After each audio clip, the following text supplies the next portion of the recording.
Youth ప్లేడ్జ్ ఈ రకంగా అనేక కార్యక్రమాలు కూడా చేయాలి అని చెప్పి నిర్ణయం తీసుకుని ఈ విషయాలన్నింటిపైన ఇప్పటికే జిల్లా కలెక్టర్ నేతృత్వంలో ఈ కార్యక్రమాలు సంబంధించినటువంటి ప్లానింగ్ జరుగుతా ఉంది.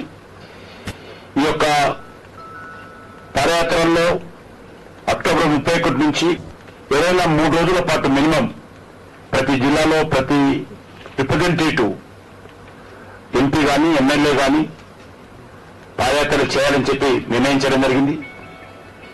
అక్కడ ఉన్నటువంటి జిల్లా కలెక్టర్స్ దీనికి సంబంధించినటువంటి మరి కీలక పాత్ర పోషించాలని చెప్పి నిర్ణయం తీసుకొని ఆ జిల్లా లెవెల్లో కూడా కొంత యూత్ రిప్రజెంటేటివ్స్ తోటి మరి కోర్ కమిటీని ఏర్పాటు చేసి ముందుకు వెళ్తా ఉన్నారు.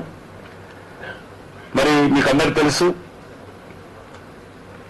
ఈ యొక్క పాదయాత్రల ద్వారా ప్రజలలో అనేక రకాల అవేర్నెస్ కార్యక్రమం, ముఖ్యంగా స్వచ్ఛ భారత్ ఏ రకంగా మరింత ముందుకు తీసుకెళ్లాలి, ఏ రకంగా యూత్ ఈ స్వచ్ఛ భారత్ విషయంలో ముందుకు రావాలి. నేను ఇంతకుముందు చెప్పినట్టు మరి కేంద్ర ప్రభుత్వము తీసుకుంటున్నటువంటి ప్రజల సంక్షేమం కోసం తీసుకుంటున్నటువంటి అనేక సంక్షేమ కార్యక్రమాలు ప్రజలకు ఏ రకంగా తీసుకెళ్లాలి. ఇందులో NCC, NSS, my Bharat volunteers కూడా మరి వాళ్ళు కూడా ఇందులో ఈ పాదయాత్రల్లో వాళ్ళు కూడా విద్యార్థులు, యువకులు పెద్ద ఎత్తున పాల్గొంటారు. అదేవిధంగా ప్రతిరోజు 8 నుంచి 10 కిలోమీటర్ల పాటు ఈ యొక్క పాదయాత్రలో మరి నిర్వహించాలని చెప్పి నిర్ణయించడం జరిగింది. దీంట్లో అక్కడ ఆ మధ్యలో ఉండేటువంటి విద్యా సంస్థలు, కాలేజీలకు సంబంధించినటువంటి విద్యార్థులు కూడా పాల్గొనే విధంగా అక్కడ విద్యాశాఖ కూడా చర్యలు తీసుకుంటుంది. ఆ రకంగా వీటితో కాకుండా retired IAS officers, retired IPS officers, అదేవిధంగా experts, sports, men and women వీరు కూడా మరి సమాజంలో ఉన్నటువంటి ప్రముఖ వ్యక్తులు కూడా ఈ పాదయాత్రలో పాల్గొనే విధంగా ఈ జిల్లా కోర్ కమిటీలు వాళ్ళతో సంప్రదించి వాళ్ళందరినీ మోటివేట్ చేసి ఈ కార్యక్రమాన్ని ముందుకు తీసుకెళ్లేటువంటి ప్రయత్నం చేస్తారని చెప్పి ఈ సందర్భంగా మనవి చేస్తూ, ఈరోజు మనము ప్రధానమంత్రి గారు ఒక పిలుపునిచ్చారు.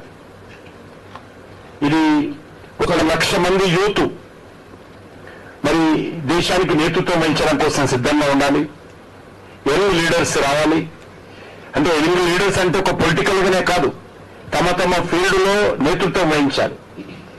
అది మీడియా ఫీల్డ్ కావచ్చు, లేకపోతే ఇండస్ట్రీ ఫీల్డ్ కావచ్చు, లేకపోతే ఉమెన్ వెల్ఫేర్ యాక్టివిటీ కావచ్చు, లేకపోతే మహిళా సాధికారత కోసం పనిచేసేటువంటి యాక్టివిటీలు కావచ్చు, సెల్ఫ్ హెల్ప్ గ్రూప్స్ కావచ్చు, అగ్రికల్చర్ సెక్టార్ కావచ్చు.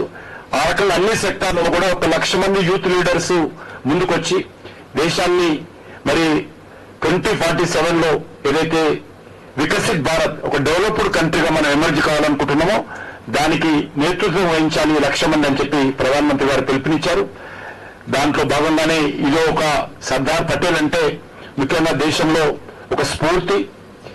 మరి వారి యొక్క చొరవ కారణంగా ఈరోజు భారతదేశం ఒక సమగ్రంగా మనము అభివృద్ధి దిశలో ముందుకెళ్తా ఉన్నాం. మరి ఈరోజు మరి మనం చూస్తా ఉన్నాము, దీపావళి నుంచి దీనికి సంబంధించినటువంటి క్యాంపెయిన్ ప్లానింగ్ చేసి మరి అక్టోబర్ 31 నుంచి ఈ యొక్క యాత్రకు సంబంధించినటువంటి ప్లానింగ్ ఎదుగుతున్న జరపాలని చెప్పి నిర్ణయం తీసుకోవడం జరిగింది. ముఖ్యంగా నవంబర్ 26 ఏదైతే మనం జనరల్ గా కాన్స్టిట్యూషనల్ డే, రాజ్యాంగ దినోత్సవం జరుపుకుంటామో అది కూడా ఇందులో మరి రానున్న రోజుల్లో ఈ యొక్క కార్యక్రమంలో కీలక పాత్ర పోషించే విధంగా ప్రయత్నం జరుగుతుంది. ఫైనల్ గా సర్దార్ పటేల్ జన్మస్థానం అయినటువంటి కరమ్సద్ వారి జన్మించినటువంటి గ్రామం, అక్కడి నుంచి ఏదైతే స్టాచ్యూ ఆఫ్ యూనిటీ కేవడీలో ఏదైతే ఉందో 152 కిలోమీటర్లు ఒక నేషనల్ మార్చ్ అది జరుగుతుంది. ఆ మార్చ్కి అన్ని రాష్ట్రాల నుంచి, అన్ని జిల్లాల నుంచి, మరి మరి ఉత్సాహం ఉన్నటువంటి ప్రతి ఒక్కరిని కూడా ఆ మార్చిలో పాల్గొనే విధంగా మరి ఫైనల్ కార్యక్రమం ఉండే విధంగా ప్లాన్ చేస్తా ఉన్నారు.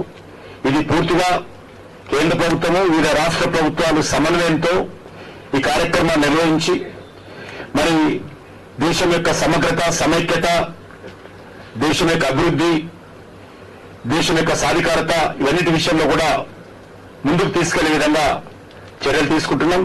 దీంట్లో ప్రధానంగా మనము మరి ఆయా జిల్లాలలో ఏవైతే ఉత్పత్తులు ఉన్నాయో vocal for local, Atmanirbhar Bharat స్ఫూర్తి కూడా ఇందులో పొందుపరిచి అన్ని జిల్లా కమిటీలు కూడా దీనిపై చర్చించాలని చెప్పి నిర్ణయం తీసుకోవడం జరిగింది.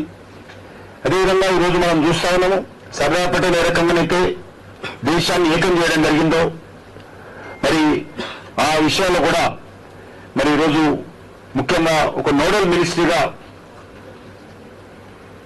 స్పోర్ట్స్ అండ్ యూత్ మినిస్ట్రీ ఈ యొక్క బాధ్యత తీసుకొని ముందుకెళ్తా ఉంది. మరి ఈరోజు ఈ రకమైనటువంటి కార్యక్రమం ఏదైతున్నదో ఈ కార్యక్రమానికి మన తెలంగాణ రాష్ట్రంలో ఉన్నటువంటి మీడియా కూడా పూర్తిగా సహాయ సహకారాలు అందించి దేశ భవిష్యత్తు కోసం దేశం యొక్క యువతను ప్రోత్సహించేటువంటి కార్యక్రమం, అవేర్నెస్ తెచ్చేటువంటి కార్యక్రమం, రాజకీయాలకు అతీతమైనటువంటి కార్యక్రమం కాబట్టి ఇందులో మీడియా కూడా ప్రముఖ పాత్ర పోషించి మరి ఈ యొక్క కార్యక్రమాన్ని ప్రోత్సహించాలని చెప్పి నేను ఈ సందర్భంగా నేను కోరుకుంటూ సెలవు తీసుకుంటున్నాను. బీజేపీ పాలిత రాష్ట్రాల్లో